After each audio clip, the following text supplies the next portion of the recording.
Crit, first of all, as a format is one of the most productive things about architecture. But one of the limitations of the Crit, perhaps, is that they occur only in silos, and these schools develop these defensive cultures, independent cultures, which on their own are quite good, but they're useless when you're out in the real world, and you've got to speak to a broader audience, a different audience, and one that hasn't been incubated in this constrained environment. The bad thing about crits is maybe the fear from tutors, from critics, from the architects that are coming from outside. It would be better if you could, as a student, kind of forget that fear, have a more relaxed environment to actually hear what people are telling you, instead of this anxiety overshadowing everything. London has some of the best architecture schools anywhere in the world, but sort of strangely all these institutions exist in kind of their own silos, their own bubbles, and it's quite rare that you get collaboration across schools. And so today is all about trying to create some collaboration.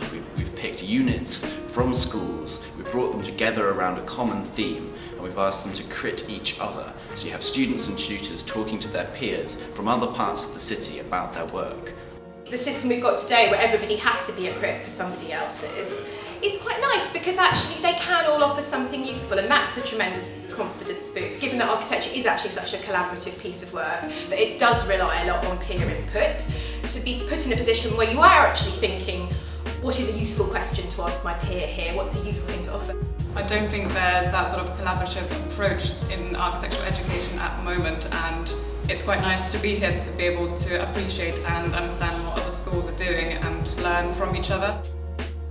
I think what's interesting about them is it brings people with different agendas from different schools of architecture together, and then having to talk through their agendas with their students has led to a more vibrant discussion than you usually have. The whole concept of the Megacrit is just fantastic. It's been so interesting this morning watching all these students from different backgrounds who've got a shared passion for architecture come together and then just see completely different takes on how to approach a problem or a contemporary situation.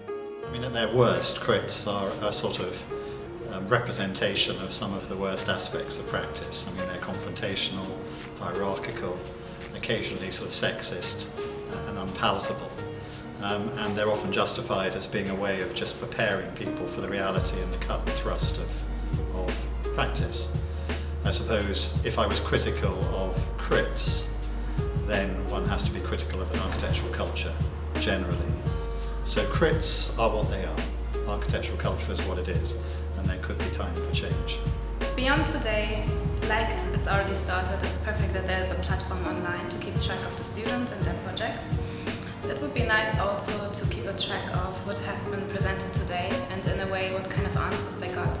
Meaning the difference between the architecture schools should be recorded in a way. The middle ground may be determined by not only recording the students and their projects, but also the questions that came up, the criticism they got, and yes, what they leave with. I think it's a hugely potentially fruitful direction to exploit the collaboration between the various schools of architecture, and certainly your opening remarks this morning about everything is based on competition. That has to be set aside. There's much more to learn through shared experience and working together.